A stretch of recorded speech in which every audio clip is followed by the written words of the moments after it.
Seth, known as Zohn, in the Counter-Strike games, and he's going to be traveling to Kazakhstan to represent South Africa and hopefully win all them dollars. I believe the first prize money is 50,000 USD. So I started playing Counter-Strike back in 2014. Remember, this isn't the killing house anymore. This is real life. In total, on my personal account, I've got 8,000 hours. Wow. Now, something different about the laser tag, it's not the classic Monte Casino one where you just run around and you just hope to shoot your friend for fun. They've made it a 1-to-1 ratio. So the weight of the gun, the weight of the vest, helmet, everything is basically a simulation of what war would be like. They've now just taken one round where it's the same rules as the game, put it into real life aspect, and yeah. But there's a lot of rules and regulations when it comes to it, and you need to maintain a healthy schedule of going outside, being physically fit, getting that rush of dopamine from just doing any kind of sporting activity, and then sitting down and playing some couple games in the evening. Today we are joined by Seth, known as Zohn, in the Counter-Strike games, and he's going to be traveling to Kazakhstan to represent South Africa and hopefully win all them dollars. I believe the first prize money is 50,000 USD. Seth, So, welcome to BRICS Africa channel. thank you for having me. Tell us about this game that everyone is crazy about, and also this new format of the Phygital games. So Counter-Strike is a 5v5 base shooter game, and basically what it entails is one team either needs to eliminate the other team, or one team plants the bomb while the other team tries to defuse it. And what Kazakhstan interestingly has done is they've combined a physical aspect to this game, which they brought in laser tag. Now, something different about the laser tag, it's not the classic Monte Casino one where you just run around and you just hope to shoot your friend for fun. They've made it a 1-to-1 ratio. So the weight of the gun, the weight of the vest, helmet, everything is basically a simulation of what war would be like. And they've taken the in-game maps from Counter-Strike and they've now basically converted a whole arena to accommodate what we would see on the screen as in real life. And yeah, they've now just taken one round where it's the same rules as the game, put it into real life aspect, and yeah, we just go from there. So instead of just sitting on the couch and playing this game, now you gotta be physical. What are you doing to train? Well, training-wise, I mean, I myself, I'm an ice hockey player, so I think my level of physicality has always been up there from childhood experiences. But just the classic old gym every single day, a little bit of a run on the weekends, not so much alcohol.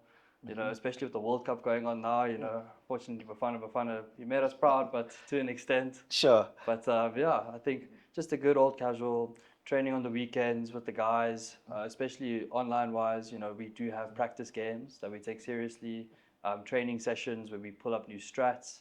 And then from the physical side of things, we do have some airsoft days that we all go towards, and then some paintball days, just so that everybody gets the kind of idea of what we're going to go up against when we get there. And how big is the team? So there's 7 of us that are traveling. 5 will be competing on stage with the Counter-Strike aspect of things, and then 2 of the guys will rotate in for the laser tag side of things. Okay, which side are you in? I'm definitely in the Counter-Strike side of things. Okay. I've committed a large portion of my life to that game, so I'll definitely be an asset in that regard. But I think from the laser tag, I might sub myself out there. I'm not too confident in my abilities. I mean, Michael and a couple of other guys have been doing paintball much longer than what I have, so they're looking to get into that a lot more than what I am. Sure, I suppose it is a team using its other strength of what they're best at, yeah? 100%, yeah. I mean, we've got a couple guys that have literally just done airsoft professionally that are coming into our squad, so by all means, they can take the reins with the laser tag side of things. Yeah, you're talking about that. I mean, you were saying earlier on that you've committed much of your life. What are you talking about in terms of hours? So I started playing Counter-Strike back in 2014. So 12 years later, still addicted to the same game. Sure. In total, on my personal account, I've got 8,000 hours. Wow. As a record, and then split with my dad's account and my uncle's because I played on theirs in the beginning. I'd roughly give myself maybe another 1,000 hours or 2,000 at most. Well, that's what they say. You need to commit at least 10,000 hours to call yourself a professional. So you are most definitely a professional. You know what? I'll take that with a little bit of salt. I mean, considering in where we are geographically, unfortunately, South Africa, we don't get to play against a lot of the best players out there in the world. So our level is like a glass ceiling, essentially. But Okay. it's not to say that it hasn't been broken before. There are two current players overseas that are South African born who are playing in the Tier 1 Counter-Strike scene, and they've been doing really well. So, I mean, there is opportunities to get there. It's just, how badly do you want it is the question. Sure, but digitally over the internet, you already been playing overseas players. Yeah, Yeah. 100%. I mean, you can organize games like that. You would find it pretty difficult due to ping.